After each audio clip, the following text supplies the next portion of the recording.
The sound echoed through the hallway like a gunshot. Gasps followed, then laughter, loud, cruel, and unforgiving. Maya froze. Her eyes widened.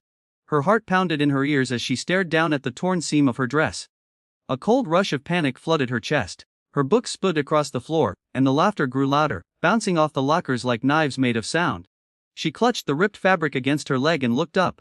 Right into the sneering face of Tasha, the queen bee of Ridge Valley High, flanked by her ever-present shadows Brielle and Summer.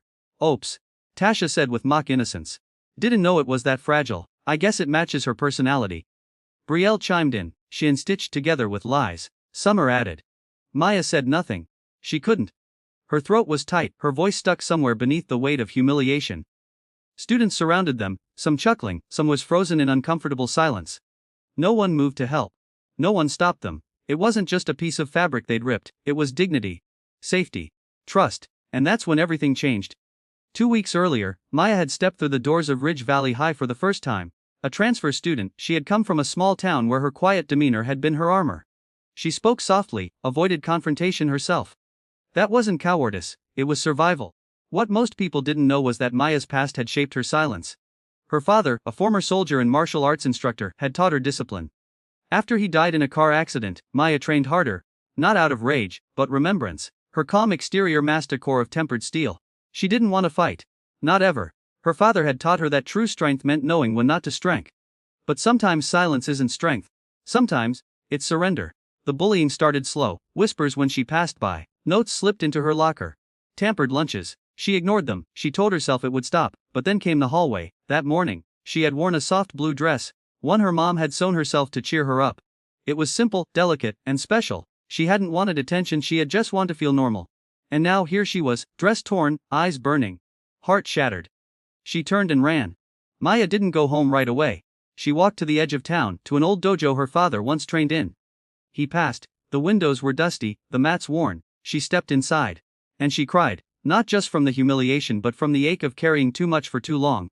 Her fists clenched, her nails digging into her palms. She remembered her father's voice. "There will be a day, little warrior, when you will have to choose between silence and standing up. You'll know it when it comes. And when it does, don't let fear make the choice for you." That was the day.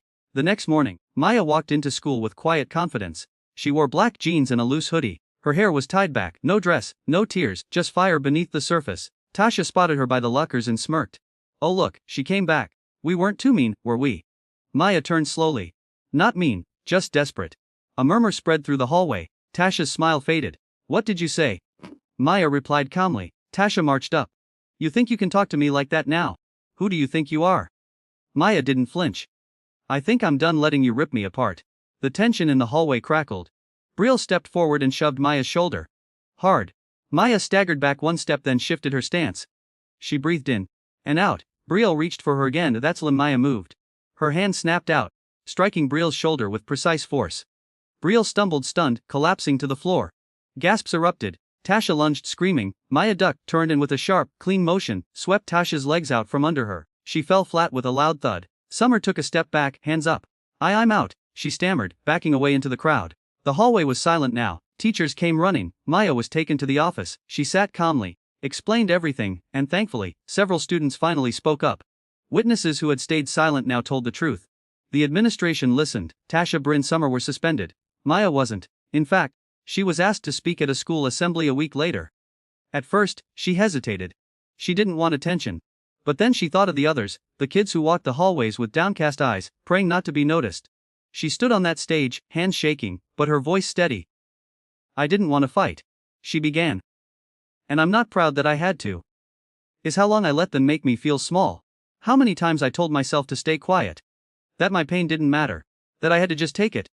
She looked out at the silent auditorium. There's strength in being kind. But there's also strength in saying, "Enough." If someone is hurting you, speak. If someone is hurting others, stand up. You don't need fists to be powerful. You just need the courage to believe you deserve better. Thunderous applause followed. Maya never became loud or popular or the star of anything. She didn't want to be. But she did become known. Not as the girl who got blue correct. She became known as the girl who stood up. And that changed everything. Not just for her, but for every quiet kid who finally realized their silence didn't have to be their story. Moral of the story: you don't have to roar to be powerful. Strength lives in stillness, but But courage begins when you refuse to let fear speak for you. Stand up, speak out, and never forget, you are not weak just because you are kind.